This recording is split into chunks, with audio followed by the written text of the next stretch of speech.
Hello, everybody, and welcome into the Apples and Genos Fantasy Hockey Podcast. My name is Nate Niblink. I'm the creator of Apples and Genos, originator of the Zero G draft strategy, and in this podcast, Blake and I are going to talk about the biggest hot shots and have nots of the last couple of weeks. Let's get it.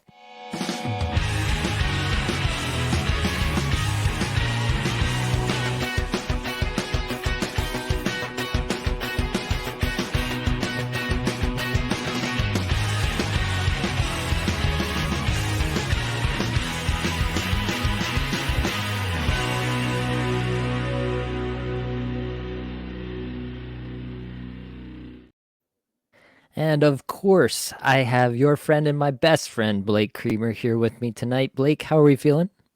We're feeling good, man. I definitely missed you. I know we're best friends, but next time you go around the world in a hot air balloon, how about an invite, buddy? I got nothing. I didn't get a phone call. I had to find out from a friend that you were up in the air, floating around like a dingleberry. I don't know what's going on, but yeah, how you doing, buddy? I missed you. Missed you on Friday.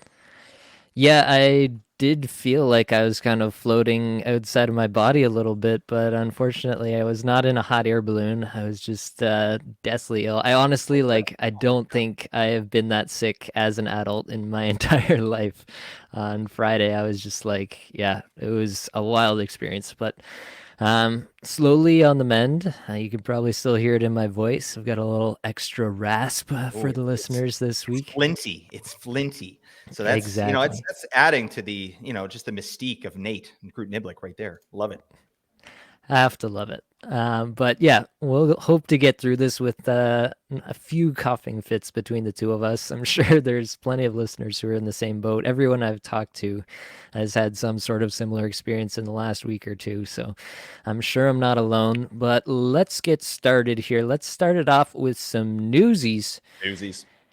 Jack Hughes, it's an arm injury. Elliot Friedman the other night said the sense is the Devils are optimistic that this can avoid surgery, and that's the best case scenario. So take from that whatever you will. It sounds to me like if I'm wagering what's going to happen, that sounds like not a single game missed, but multiple games missed, but then not like months missed. That's the best I can offer at this point. I don't know if you've got any better read on that, Blake, but that's about the best that I can decipher from that statement there. No, that's profound. That's enlightening, Nate. Thank you. The Devils also put Timo Meyer on IR, and they lost Jonas Siegenthaler to injury in the same game that they lost Jack Hughes. Honestly, are the Devils a target to stream against for backup goalies now? They're closer to that than they are like a wagon to avoid, right? Yeah, it's been a surprise for sure. But yeah, when you look at their list of injuries, man, things are going downhill pretty damn quick.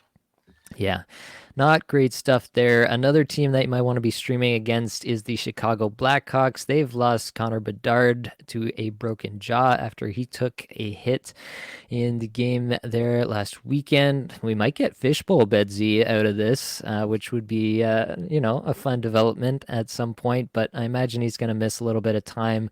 Chicago, this week they play Edmonton, they play Winnipeg, they play Dallas. If you're seeing Picard, if you're seeing Bressois, if you're seeing Wedgwood this week, I am hammering all of those backup game starts for those goaltenders against a Bedardless Chicago Blackhawks because I'm finding it hard to imagine. I know that they had a decent game here today, and they Didn't you beat hear they're Calgary. undefeated, Nate? They're Yeah. undefeated without Bedard. This is nuts. I know they beat Calgary, but honestly, the 4 goals they scored today might be the only 4 goals they score for this entire week. So I would definitely be ringing up my streamers against the Blackhawks this week. Troy Terry did get into the game today. I don't believe it's going on as we're recording this. Troy Terry, where are you? He's got an assist. There you go. Not too bad. So Troy Terry getting back in the game, getting back on the score sheet. We'd love to see that. William Karlsson is now week to week, was moved to IR, so he's going to be out a little longer than anticipated. Logan Couture, on the plus side, is expected back very soon. There was some talk he could make it for Saturday's game against the Maple Leafs. He didn't do that, but yeah, obviously pretty imminent if he was being considered for that game. Charlie Lindgren should also be back pretty soon. Don't have an official date of return there yet either, but should be early this week. Well, the Capitals don't actually play till Thursday, so that would be the earliest that Charlie Lindgren could be back. Sam Bennett got a little nicked up on Saturday, day to day with an upper body issue, but apparently the quote from the coach was, "We are not too concerned about it." So hopefully that means that he can return to the next game, none the worse for the wear, and you can put him in your IR plus and use that for some extra leverage in your lineups until that point. And then lastly, here I just wanted to point out that Jesper Wallstedt was recalled by Minnesota. That could be interesting. This is a guy who's possibly considered the best goaltending prospect in the NHL currently. So, the yeah, the Wild have 4 games this week. They've got a back-to-back at the end of the week against the Flyers and Coyotes. We could see him, if not before then definitely by that point, I would expect. So, interesting to note. I don't know if I'm going out of my way to stream him. This is still a Kaprizov less Minnesota Wild that we're talking about here, but definitely of interest whenever you get a highly touted prospect making his way to the NHL. Anything else to add there, Blake, or to add on to what I've mentioned here? Yeah, I forgot. Aiden Hill might be viable this week. He might be back from injury, so just keep an eye on that. I think he's going to get the more of the run than Logan Thompson there moving forward. So there you go. Definitely. All right, let's move on. Let's get into the hot shots for this week. Finally, we get to talk about Matthew Tkachuk in this segment. Matthew Tkachuk doing the thing, 3 goals, 11 points in his last 5 games here, and also his line mate Carter Verhaeghe, 6 goals, 11 points in his last 5 games. So they're doing it together. Tkachuk and Verhaeghe both good in the Giggity. shots per 60, 60th for Tkachuk, 86th for Verhaeghe. Verhaeghe's actually crushing him in individual scoring chances for per 60 at 33rd in the league in this stretch, whereas Tkachuk's down at 211th. Both have terrific on ice numbers. 30th in Corsi for Tkachuk, 28th for Verhaeghe, 26th in scoring chances for per 60 for Tkachuk, and 20th for Verhaeghe. Both these guys now pacing, I mean, Tkachuk's still only pacing for 17 Yeah. goals on the season, which is absolutely bananas, and only 73 points. Verhaeghe's up to 46 goal pace with 82 points. What do you think is more likely for Tkachuk to raise this up to a 90-point pace rest of the season, or for Verhaeghe to sustain at 82? Ooh, that's a good question. I think. Oh God, I want to say Kachuk. I really do, but it's we're well into the season here. Like we've been calling Kachuk a buy low for a long time, and he still is. He still is a buy low, 73-point pace. He's shooting 5.8% on the season. My God. So that said, I mean, yeah, he's put a nice little stretch together here. 90-point pace. Ooh, I mean, if anyone could do it, he could do it. But I think it's probably a little safer to go with Verhaeghe. This guy is the real deal. And he had an amazing season last year, and he wasn't even getting power play one really. Now he's getting power play one, especially recently, and he's been popping the hell off. Okay, you know what? Let's just go with Matt Tkachuk. Matt Tkachuk's going to get 90 points. Book it. There we go. Let's go with Old Faithful. But it's really weird to me. Tkachuk is like this playmaker now. It's like he's not. Is like he's just not shooting. I mean, he got 3 goals here. I think 2 of those were empty netters. Like what's he doing?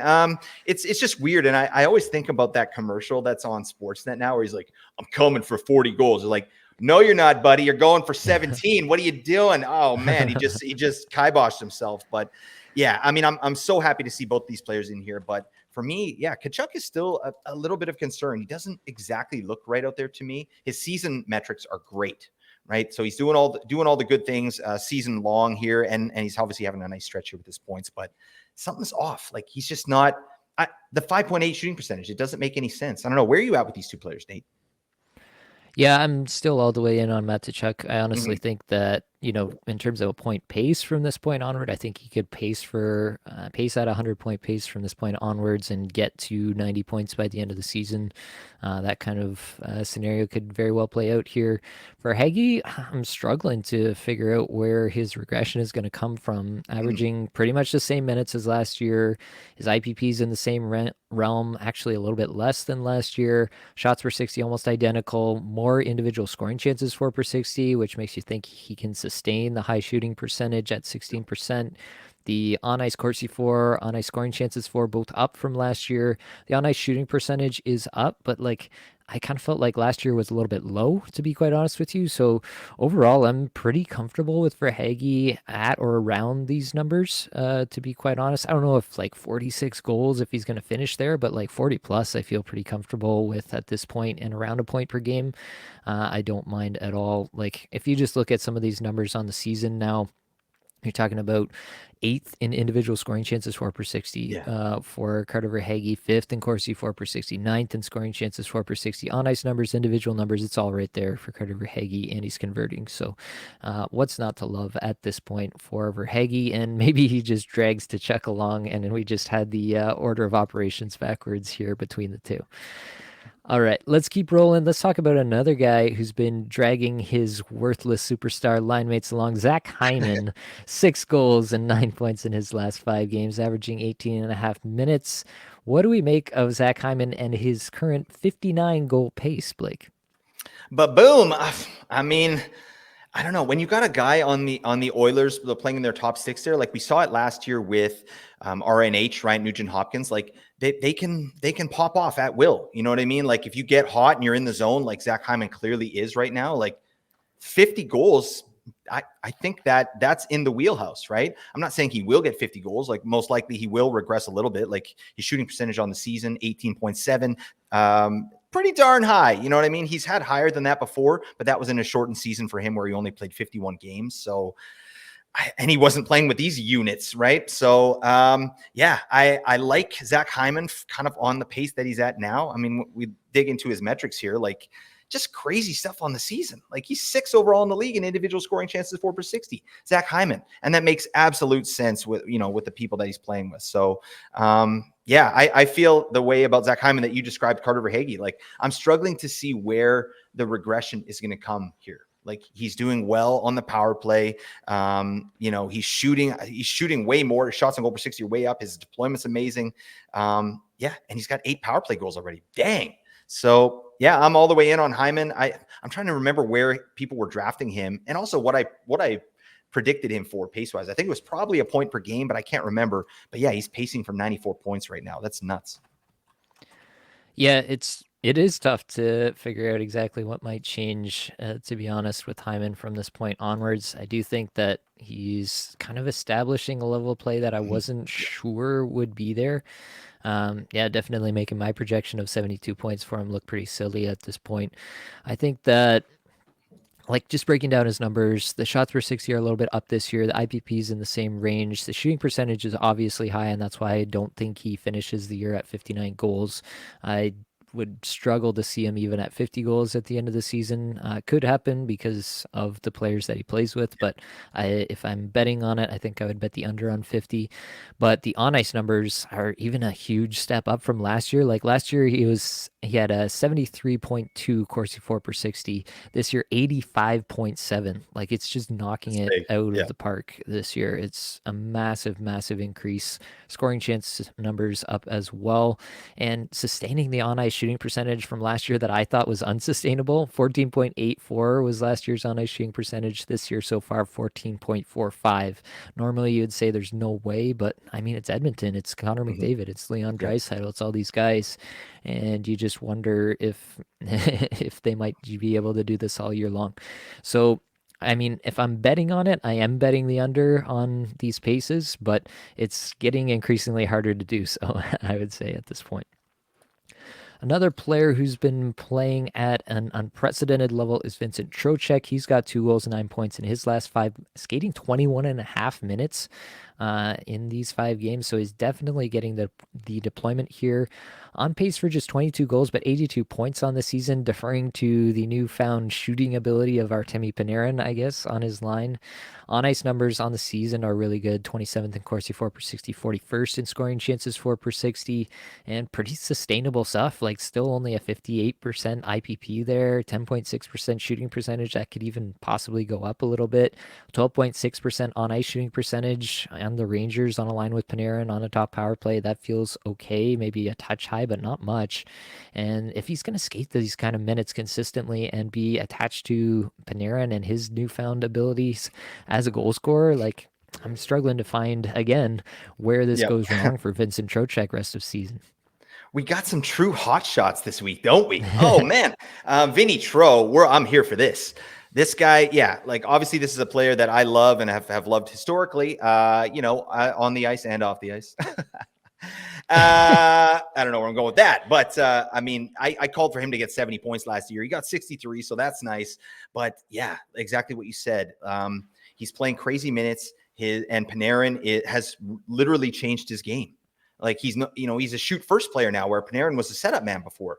So the way that this line is working now, yeah, Trocheck is the setup man. He's the defensive center, like making sure everything's all good. Get the puck to Panarin, and Panarin's going off. Plus, Trocheck is a staple in the top power play, 74% power play share. And I don't see that going anywhere anytime soon. This he might get a career high power play points this season. His career high was 27, actually, FYI. That was in his big year in Florida, and he's already up at 13. So that's really nice. But yeah, like you said, there's a little bit of room here, even like in terms of his goal scoring. Like, his shooting percentage is, reasonable, right? He's shooting at 10.6. That's his actually career average. And that's what he's shooting right now. So if he gets on a heater, like maybe some more goals, but yeah, I love the player. I'm a big fan of Vinny Tro, obviously in category leagues as well. He's a beefer. He's got 54 hits in 38 games, and he's going to keep doing that. All right. And he's going to look good while he's doing it. All right. Very handsome man. Thank you, Vinny Tro, for your service. All right. That's what I got. All right, let's keep rolling. We got to talk about Mason Marchment, who's on a heater himself, a popular streaming target for this week with the upcoming schedule the Stars have with the 3 off nights to begin the week. 3 goals, 9 points in his last 5, skating 16 minutes a night, which is a little bit up from just under 15 on the season. And underlying numbers are pretty solid. 54th in shots per 60, 64th in individual scoring chances for per 60. On ice numbers even better. 46th in Corsi for per 60, 24th in scoring chances for per 60. On the season now, pacing for 28 goals, 65 points. And what do we think, Blake? Is this a second line, second power play player that we can actually kind of feel is a roster and hold for the rest of the season? Potentially. I mean, that never feels good for me. The second line, second power play, that. But I mean, their line's getting it done. Matt Duchene, it was Duchene. We didn't know, but now we know. Duchene is actually, he might be a good player, folks. All right. I might have been wrong on that one, but I mean, he's having a great season. And then Sagan and Marchment are right along with him.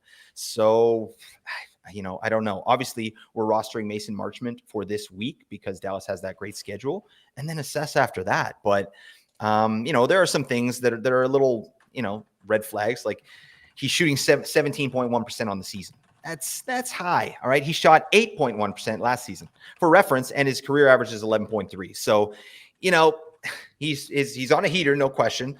He's shooting a little bit less as well, which I don't really like. But like you said, I mean, the metrics are decent. He's on a heater right now.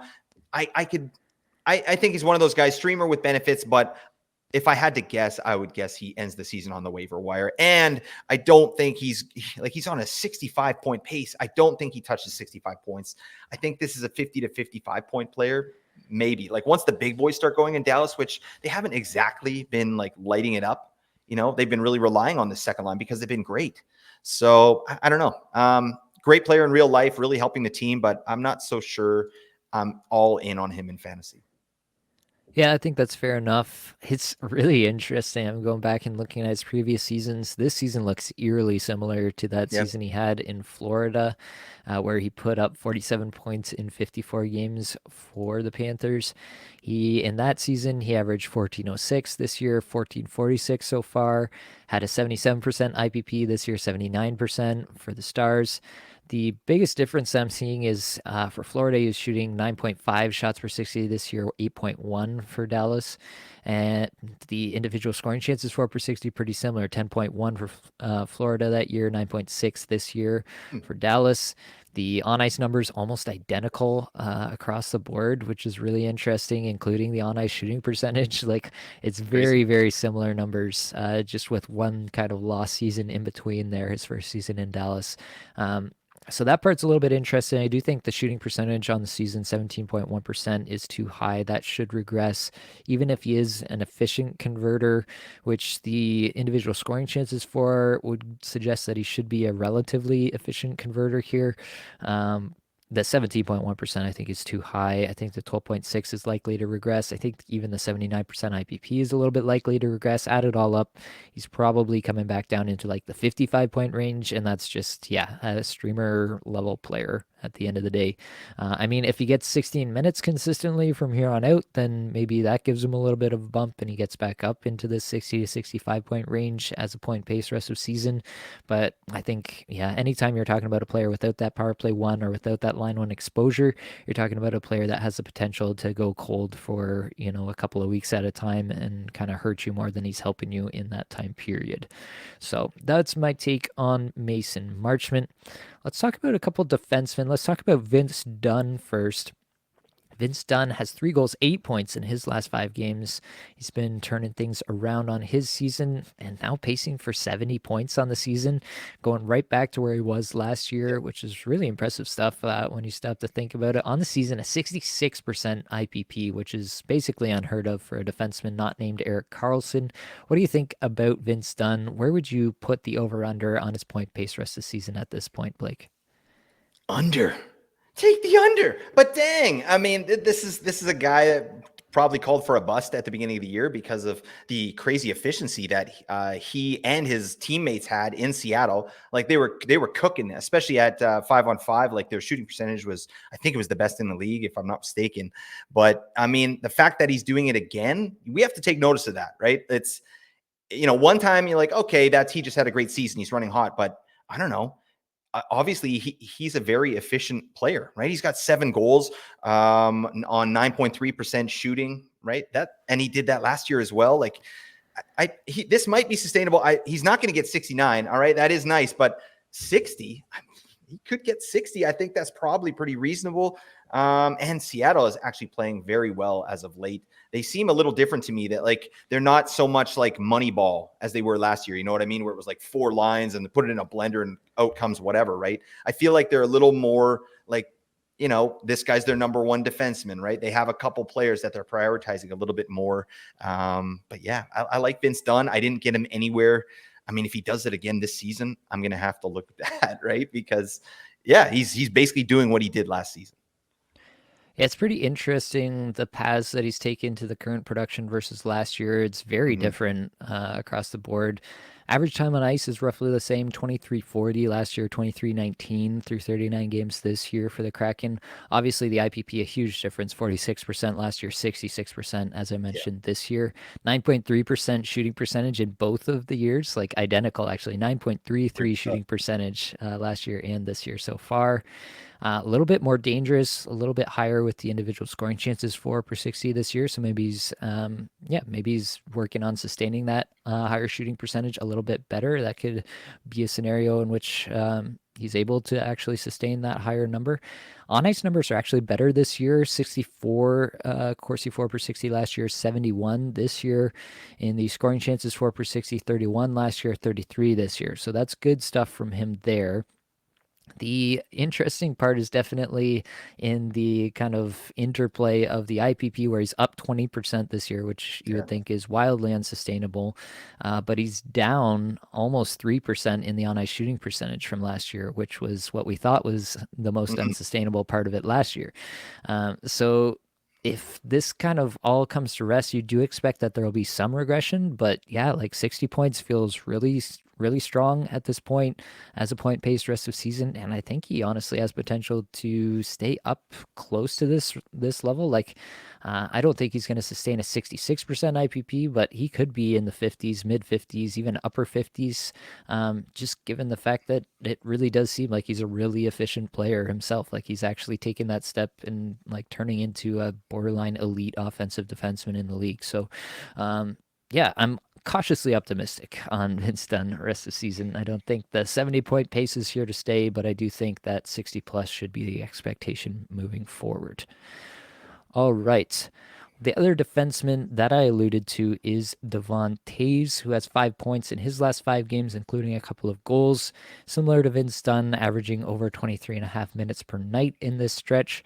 What do we make of Devon Toews, Blake, who's now up to a 12-goal, 49-point pace on the season? Devin, What are you doing here? Oh God, I like it. Again, this to me feels like what Vince Dunn should be. Vince Dunn should be Devin Taves, but Vince Dunn is much more efficient. I think a 49-point pace for Devin Taves seems very reasonable to me. I think that he could absolutely hit 49. It doesn't feel weird. He is, his shooting percentage is a little bit high, right? He's more than double what he had last season in 80 games, so that might come down. We might see less goals, but I mean, his time on ice is reasonable, down a little bit from last season.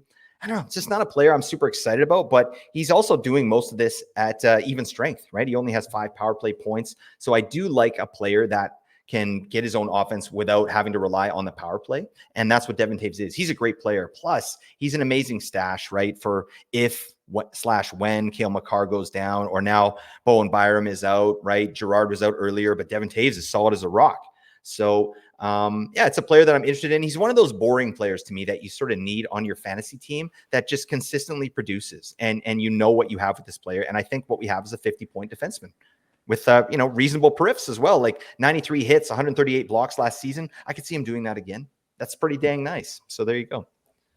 Yeah, I think that's right on the money. IPP very similar to last year. On ice numbers almost identical last year. You look at the difference between a guy like Taves and Vince Dunn.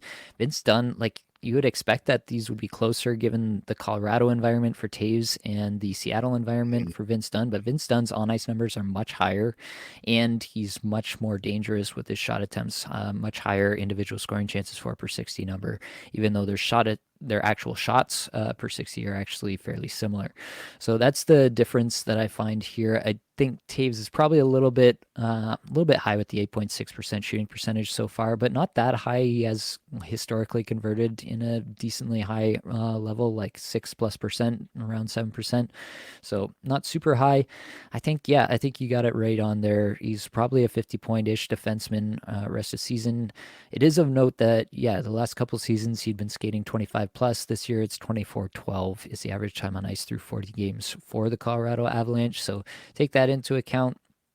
But yeah, you do have the kind of contingent upside here of the Cale Makar potential injury. If that ever happens, Devon Taves, his value definitely goes way up. But I think you're just kind of happy with Devon Taves as that 4th, 5th defenseman on your team, and you probably shouldn't expect much more. He's going to go through many of these downturns where he's not producing for 5, 6, 7 games, and then he's going to come back up and have a 5-game spurt like this where he provides 5 points in 5 games. And that's just kind of the life you lead when you're dealing with a guy who's not on the top power play.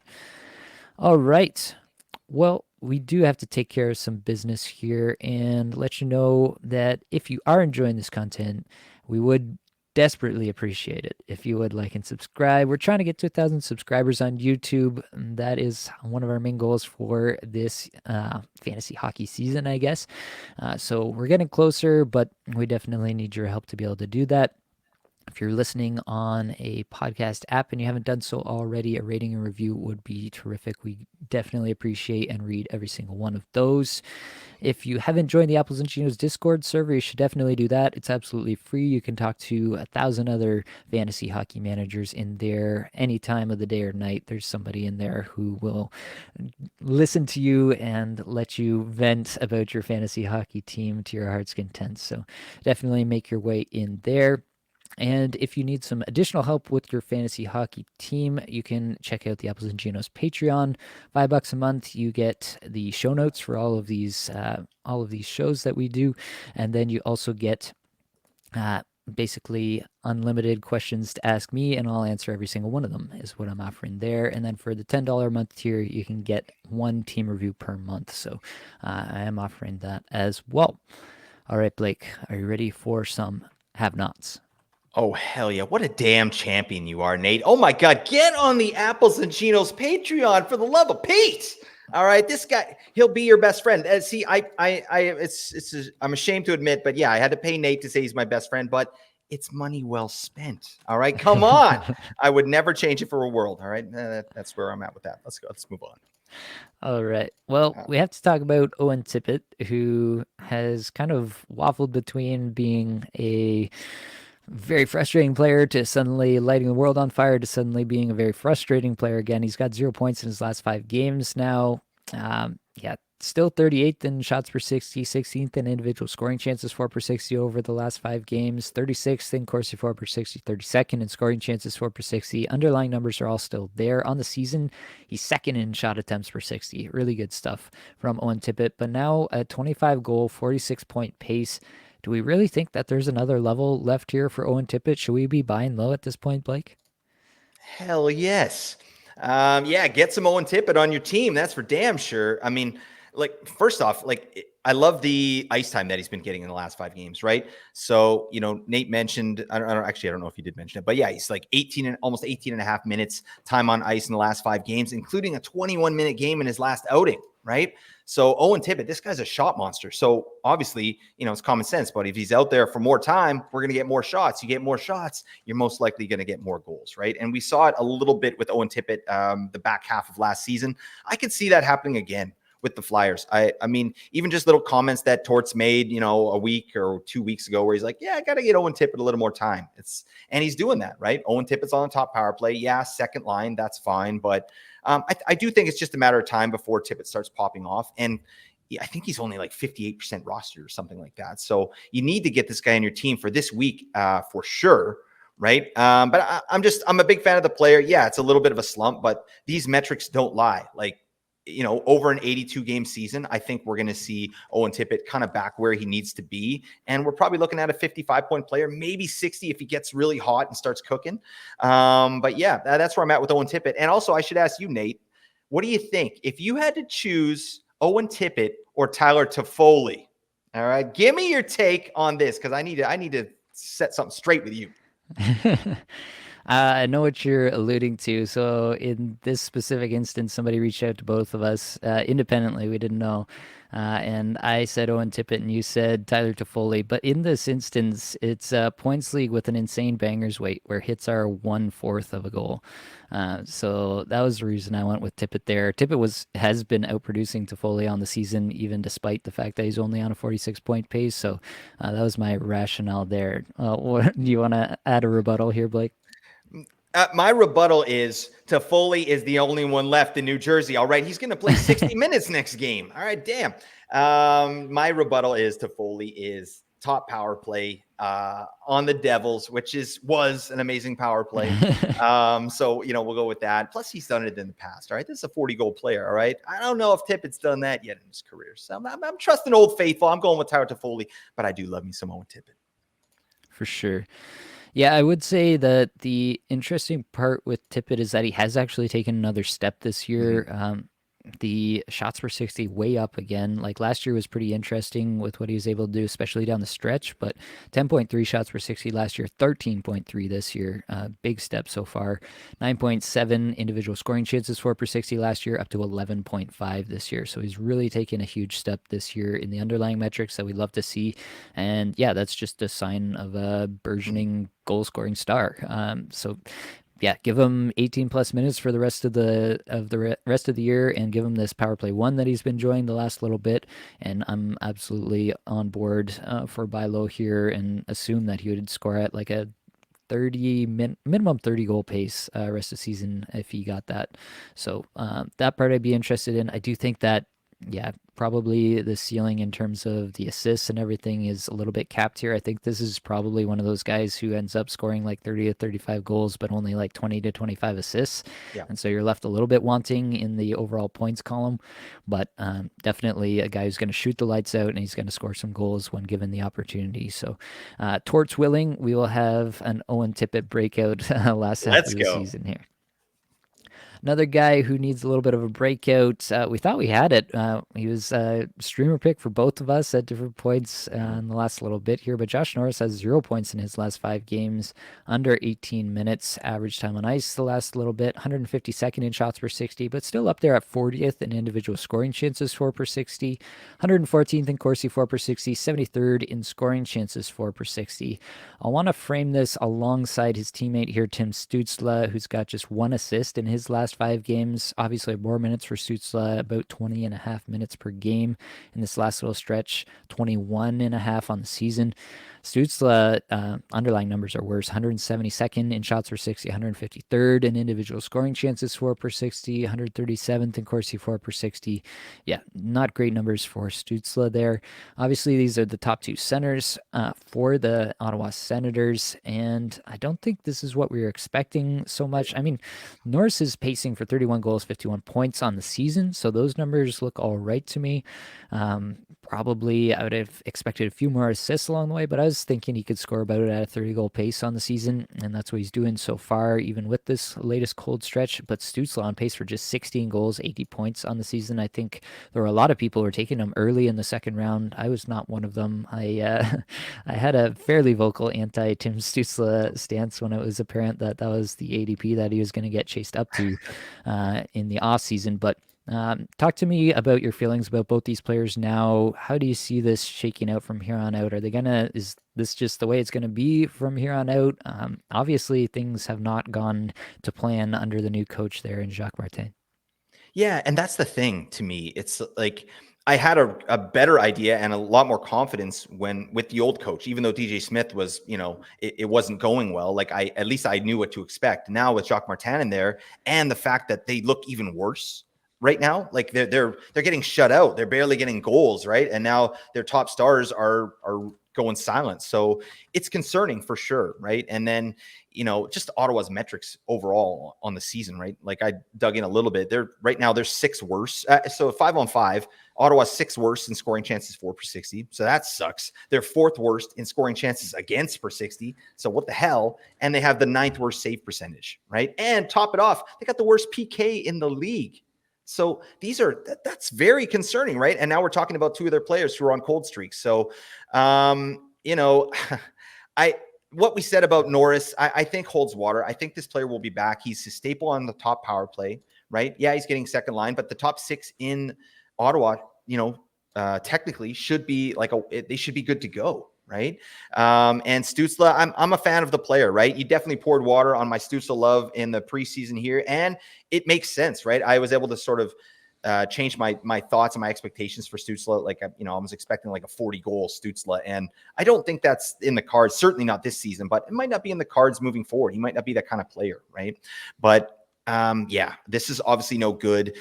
I do like Stützle's deployment, and that hasn't changed under Jacques Martin. Norris's deployment, he's down a little bit in the last 5 games, so I don't know exactly what's going on there, but they got to figure it out in Ottawa. It's rough. Obviously, you're holding on to these guys. I think Norris is a must own. You have to have this guy on your team, right? If he's top power play there in Ottawa, he's a must have. You got to have him. But it's rough times, and we got to really keep an eye on what's going on in Ottawa, because if we're talking about these guys next week too, like, I don't know, it might be time to, not Stützle, but maybe Norris to be like, all right, sorry, buddy. See you later. Thanks for your service. Yeah, I kind of concur on Norris there. I think he is a hold currently. Like I said, the individual scoring chances for per 60 is still there, even if the shots aren't necessarily, and that's why we look at that metric and don't only look at shots, just to see if the attempts are there and maybe he's missing the net or hitting some posts or what the case may be there. So I think that Norris is probably that guy. He's just going to be around that kind of 31 goal mark for the season. He's going to go through some hot stretches and some cold stretches, but that's where he'll probably end up. 14.3% shooting percentage on the season. That feels pretty normal for a guy like Norris, who has been a decent converter in the past. Yeah, I kind of feel like this is where we should expect the 8.8% on ice shooting percentage. I do think can come up, and that's where you might be able to see him get a few more assists and maybe make his way to being like a 30 goal, 60-point pace player for the rest of the season. So I do think that he should figure it out. I think the Senators are really having a tough time going from the DJ Smith system to the Jacques Martin system. Maybe they're fighting it a bit. I don't know. But once all of that gets ironed out, I do expect that we'll get some semblance of back to normal for all these players. And yeah, it's still a very talented group in the top 6. Stützle is a bit more interesting. So I had him projected for 32 goals, 84 points. I think a lot of people were trying to project him for the next step up from the season that he had last year. And I didn't see that coming for a few different reasons, but definitely one of them was a 17.1% shooting percentage, where in the 2 seasons seasons before he shot 10.8 and 12.4%. This year it's regressed all the way back in the other direction. He's shooting 6.8%. So that's Ew. obviously going to come back up. Regression usually doesn't come that hard for players, but when Giggity. it does, you definitely feel it. The more concerning part with Stutzla is that last year he was at a 10.0 individual scoring chances for per 60. This year, back down to 8.5, which is closer to where he was the prior two seasons, his rookie season and sophomore season. So that's a little bit more concerning because now that season last year starts to look a little bit more like the outlier, and you're starting to wonder, okay, Stutzla might not even be like a 14% shooter. He might actually be like an 11% career shooter. And that 17% shooting percentage starts to really look like an anomaly. The on ice numbers have remained pretty consistent to last year, a little bit less dangerous with the scoring chances for per 60 going down, but the Corsi 4 is still up in the same realm. On ice numbers have gone down as the team has been less efficient.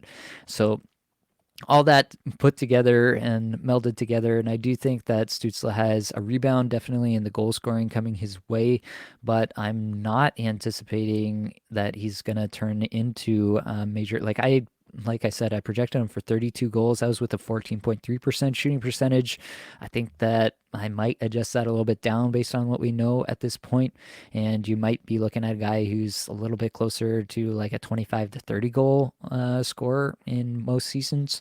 I don't know. There's still obviously a young player. He's got some ups and downs, coaching change, lots of things going on in Ottawa this year.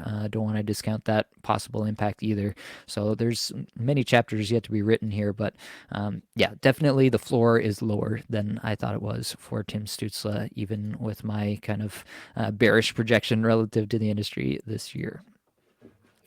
All right.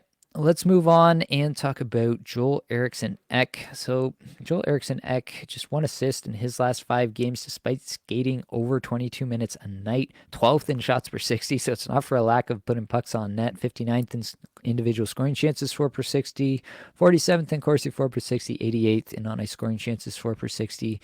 On the season, 32 goal, 56-point pace. I honestly like. I'll give you my take, and then you Yeah, can yeah. rebuttal it here, Blake. But my take is that we're seeing a little bit that Joel Eriksson Ek, like while he is a great shot producer, he may not be this guy that can really kind of convert without the extreme talent around him, without the Kaprizov. Obviously Kaprizov wasn't having a terrific season before he went down to injury, but definitely like you can't discount the lack of a player like that on the power play where Eriksson Ek was getting most of his exposure to Kaprizov this year. So I wonder if some of the reduction in efficiency, like Joel Eriksson Ek has never been an efficient player. He had one season where he shot 15.8%. Other than that, he's been around 10% for his career. So he's never been an efficient shooter by any stretch of the imagination. He's always been a relatively low IPP guy as well.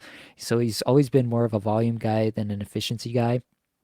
And so I'm kind of left wondering how much we should value Joel Eriksson Ek when he's so tied to the production and the potential of the players around him. I don't know if that makes any sense, Blake, but Yeah. give me your thoughts on that. Yeah, no, I love that. I was going to say something similar to that, but probably not as coherent.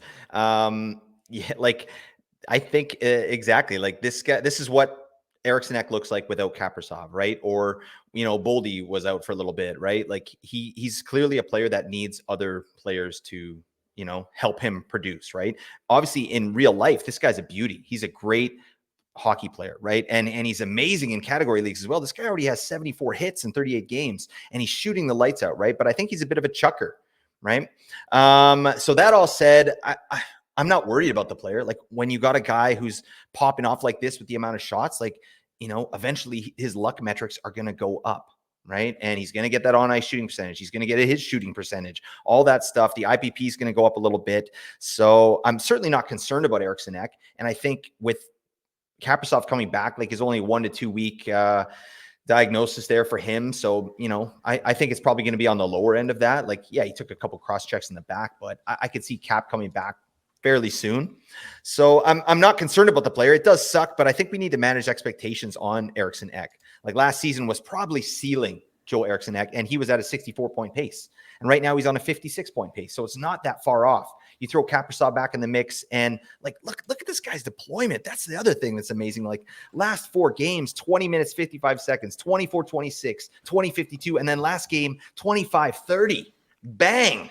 You know, get this guy's on the ice for pretty much the whole game. So I love this player. I think the luck metrics are going to swing his way, and I'm not too worried. But I think we're looking at a 60-point pace rest of the season. You know, and then with maybe a little bit more if he gets hot. Yep, I think that's fair. Let's keep rolling. I want to get to a bunch of players here, so I'm going to Yep. keep this rolling. Gabriel Velarde has angered some managers after exciting them previously. 1 goal in his last 5 games here. I don't believe he had anything in the game I tonight. think he got an assist. He did get an assist. All Yeah, right, let's take so a look that here. hasn't updated yet in my sheet, but regardless, he's definitely not been living up to the promise that he was a couple weeks ago. So 217th in shots per 60, 41st though in individual scoring chances, 4 for 60 over these last 5 games. On ice numbers are okay, 88th in Corsi 4 per 60, 53rd in scoring chances 4 per 60.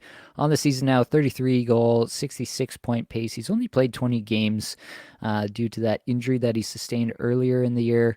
What do we make of Velarde at this point, averaging around 17 minutes a night? Do we think that this is the player that he's going to be? 33 goals, 66 points. Does that sound about right to you, Blake?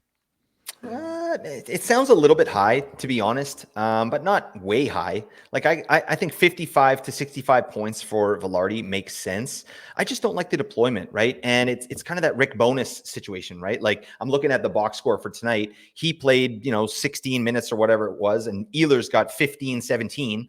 Like give these guys some ice time. But this all said, they're like 10-0-2 in their last 12 games. I mean, what the hell?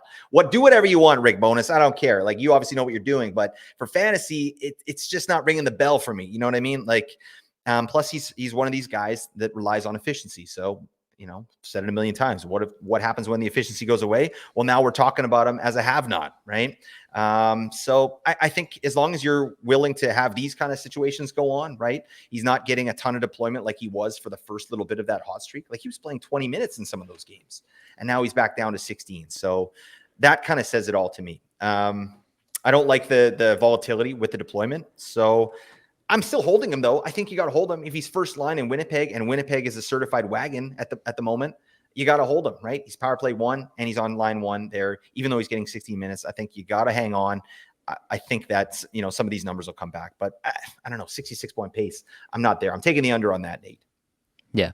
Yeah, I think that's fair, just given the on ice shooting percentage is pretty high at this point. He might think that he could sustain some of that given the top end deployment with top end players alongside him.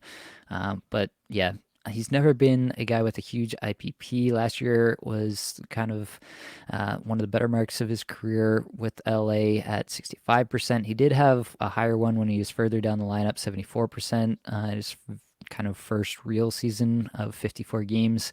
But that one I would kind of throw out a little bit, just given the fact that it was, very far down the lineup. And he was in and out of the lineup that year with injury, as he was for most of his career up till last year. Yeah, just a kind of an odd player, and one that we don't have great sample sizes on. At any point, like even this year, we only have 20 Yeah, games of a sample size on Gabe Velarde. It's been good, like 12.2 individual scoring chances, 4 per 60 on the year. That's phenomenal stuff love for it. Gabe Velarde.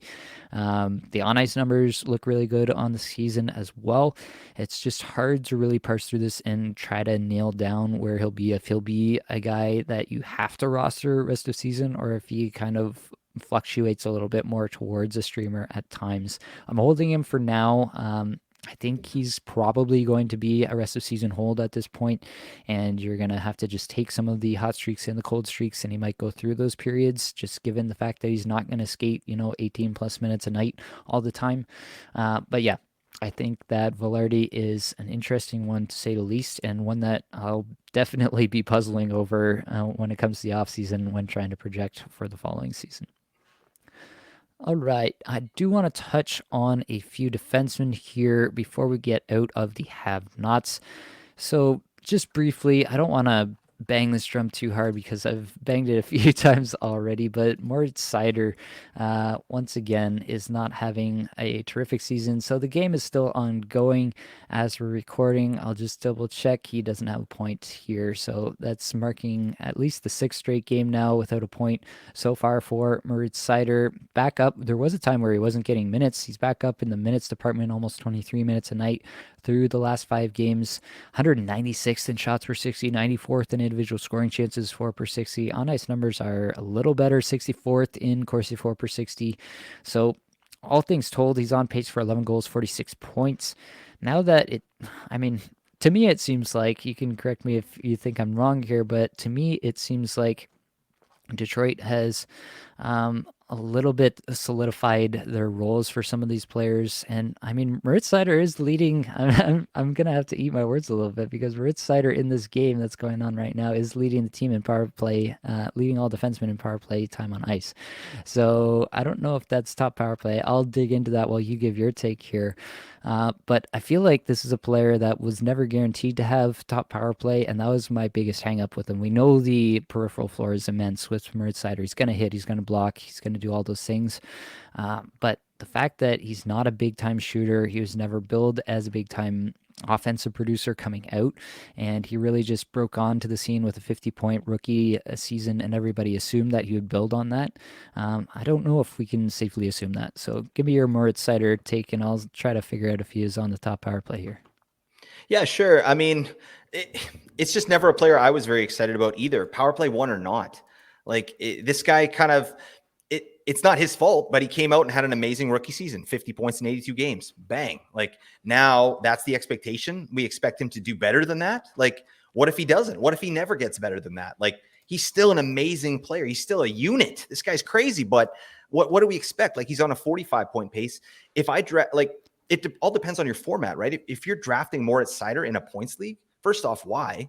Like, and it better be like way late, right? Because it's a 45-point defenseman, right? You could have got Tony DeAngelo. No, don't do that. But I mean, you certainly should have taken Gostisbehere over Seider if it's in a points league, right? So it's just expectations. They're killers. I mean, but you look at what he's done this season. Like, he actually does have 12 power play points already in 40 games, where he only had 15 last year in 82. So even though he's not on power play one, or he's moonlighting on power play one, they're trying to figure it out, but he's actually performing pretty well on whatever power play he's on. His career high is 21 power play points. That was in his rookie year. He might touch that this year. I don't know. But the fact that he has 12 power play points already, like, he only has 10 at even strength. So he's regressed there a little bit. It's just, I don't know. What do we expect from this guy? I don't have high expectations offensively for Moritz Seider, so it doesn't bother me. I don't know. Like, you got him in a Cats league, bang, you're loving life because this guy crushes. Yeah.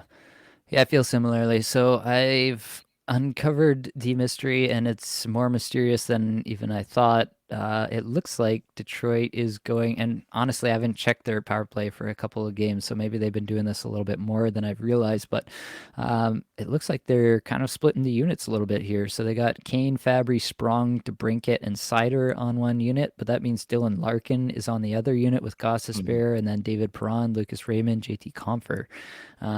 So yeah, I don't know if that's good for anybody, to be quite honest with you. Daniel Sprong. Come on, baby. Yeah, Get it's good for out Daniel there. Sprong. Hell yes. Absolutely. But yeah, that's kind of my take on Seider. It's just that I just don't see it in the numbers that this is a guy that we should be super excited about. I don't know that he's a guy that we should expect to score 10 plus goals as a defenseman in any given season. So that's my take. Like, even on the season, 11 goal pace, he's got a 7.3% shooting percentage. That would be easily the best of his career. So his young career so far. So that's my take on Seider, and I'm sticking to it. The other couple defensemen that we'll touch on briefly here, Brandon Montour, I feel like we have to, and then Jacob Chychrun, both guys that I absolutely loved this offseason.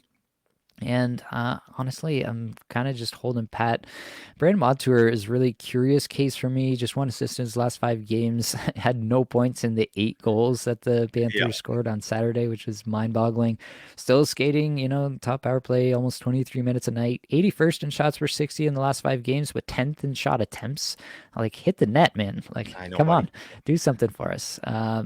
on ice numbers terrific, as you would expect, being there on the Panthers, 13th in Corsi 4 per 60, 8th in scoring chances 4 per 60. On pace for 3 goals and 25 points if you prorate that out over an 82 game season for Brandon Montour.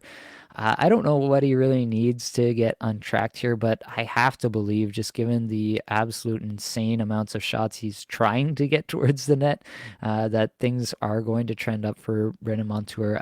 I honestly have no qualms about him. Like, I feel like John Carlson was one that I had more qualms about, and John Carlson has come out with 2 goals, Popping 4 points in off. his last 5 games here, and his last 3 games, I think, here. Yeah. And people are feeling a lot more confident about him. I think Montour, when his pop off comes, it could be even bigger. So I'm all the way in on Montour. Give me your Montour take before we move on to Chikrin. Dang, well, you just took it, Nate. Damn. All right. Yeah, that's I couldn't agree more. I just don't have any concerns about this player. Like, I've had lots of conversations about Brandon Montour, but top pairing, top power play on the Florida Panthers, first off, like anyone who's getting that is must roster, right? And then this guy has acumen as well. He got 73 points last year. So I think what's happening with Montour is that he's fighting an injury, or he's coming back off a major injury, right? And it takes a while to get going, right? This he had like shoulder surgery or whatever. So it's going to take a while to get back. It was a big injury, and that's kind of what we're seeing here. But the fact that people are talking about Montour so much and they're so pissed off, that means buy low. Okay, that's a mega buy low. Go get this man. Flip him a waiver pick. You might be able to pick this guy up. I don't know, right? So if anybody's sleeping on Brandon Montour, you got to kick tires on this player, because obviously we've seen what Florida is capable of. And, you know, Nate and I just talked about all these players and their hot takes. Like, there's no reason for them to regress. Like, we can't find a reason for them to regress, but I can find a reason for Brandon Montour to regress up. And it's just, he's just simply not converting. He's not touching the puck, you know, to get those second assists. He's probably getting a bunch of third assists out there. You know what I mean? Yeah. Yeah, it does seem that way. I wonder if I have a conspiracy theory that I'm going to float for you here, Blake. I Nice. think you're going to like this. So it was just shoulder surgery, right? So what if his bionic shoulder that was implanted? This is purely conjecture, obviously, but implanted with bionic shoulder, but they like tuned it a couple of degrees out, and now all his shots from the point are just going wide left all the time.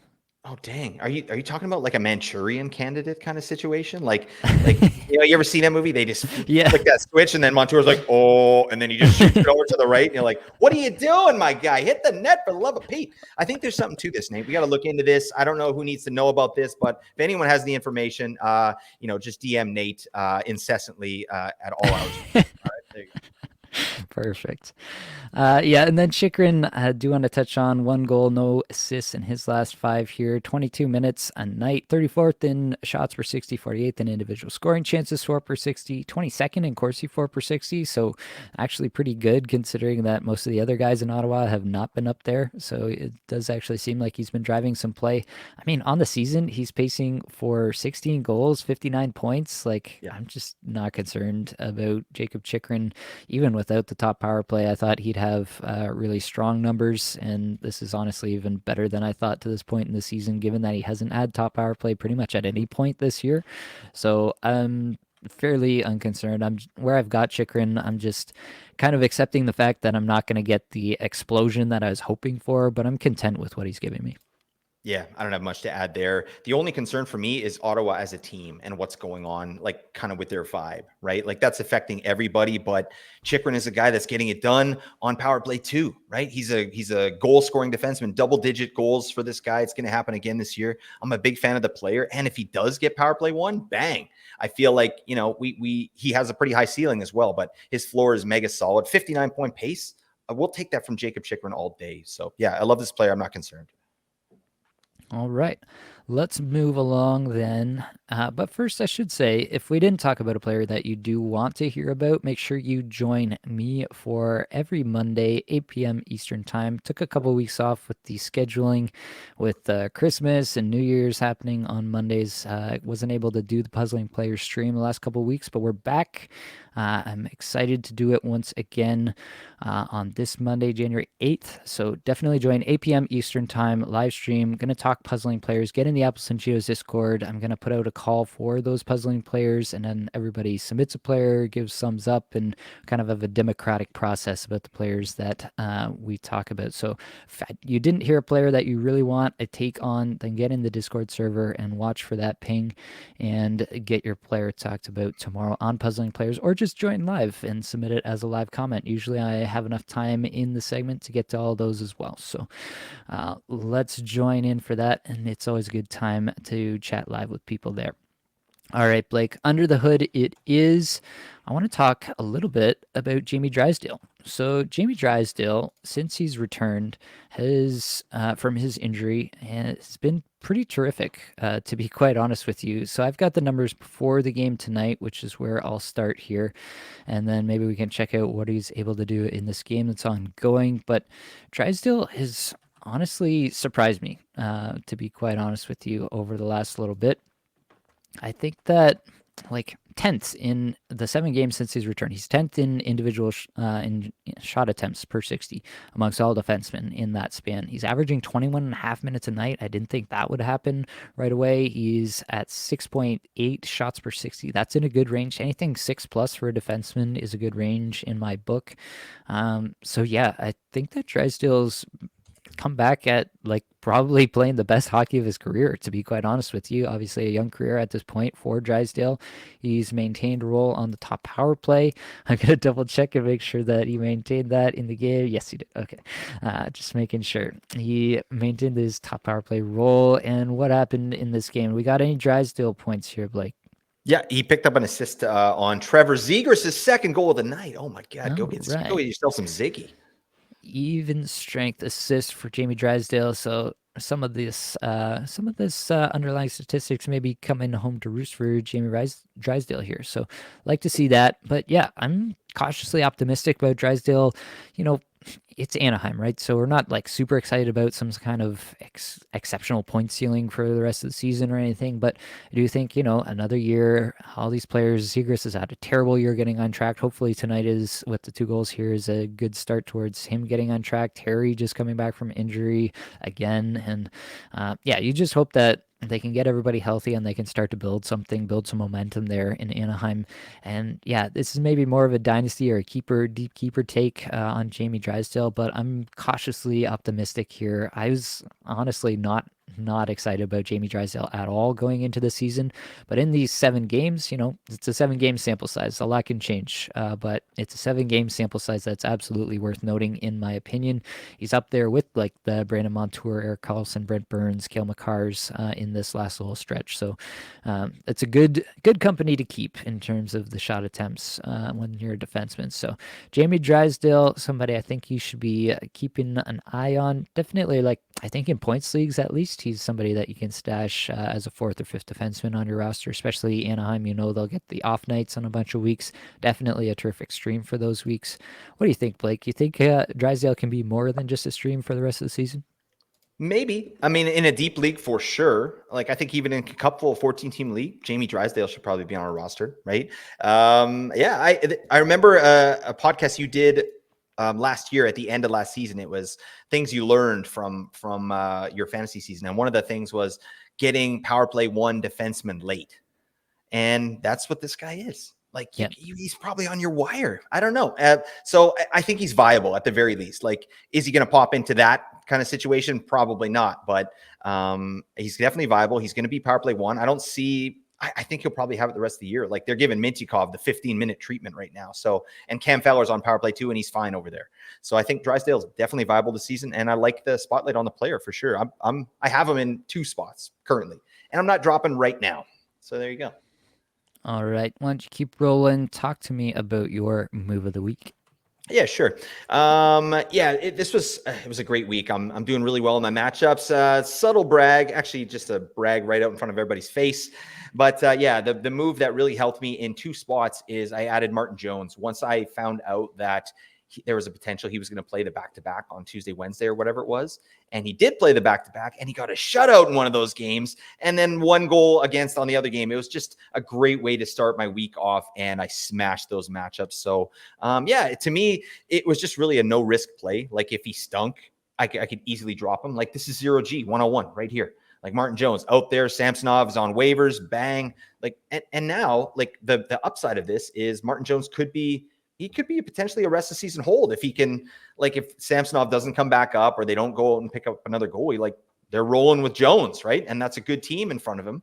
So yeah, I like the player a lot. And I did want to kind of just shut out this massive trade, just get your quick take on this, Nate. I think I told you already, but in my home league, my points league, I made this big trade this week. So it processed this week. I gave up, this is points league with no banger waiting, gave up Sam Reinhart, Philip Forsberg, and Rupe Hintz. Baby Dry, I got him for Daddy Dry. All right, Draisaitl, Tim Stützle, and Evgeny Malkin. That was my return there in a points league.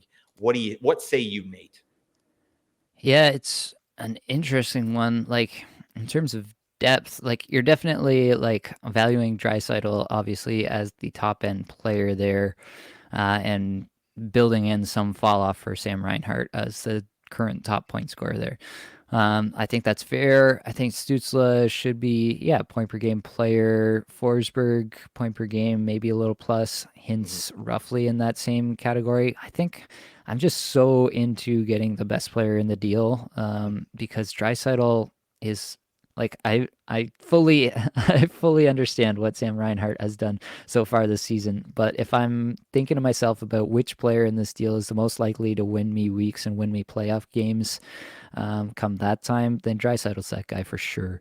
And in most cases, as long as I'm not getting hosed in the rest of the deal, as I don't think he did here, then I'm gonna just kind of default to taking the Draisaitl side. So I think that that sets up pretty nicely for you there. Feels All good. right. My move here is looking worse and worse as this game goes on. But basically, what I had was a situation where I had one more game left, one more ad left rather, for the week here on Sunday. I had Cam Fowler as my streamer spot going in the game here today. And I had a pretty big lead in Cacuffle. So it's Cacuffle point system. And the way that I was looking at it, I was trying to work out what would have to happen for me to really, for me to really regret dropping Fowler and making a move for the upcoming week instead of just keeping Fowler and letting the move go unused for this week. And so I was working it out. He had Scheifele, Zegras, Terry, Huberto, and Wallman for today. I had Byfield, Ovechkin, Anderson. My guys all got some points here.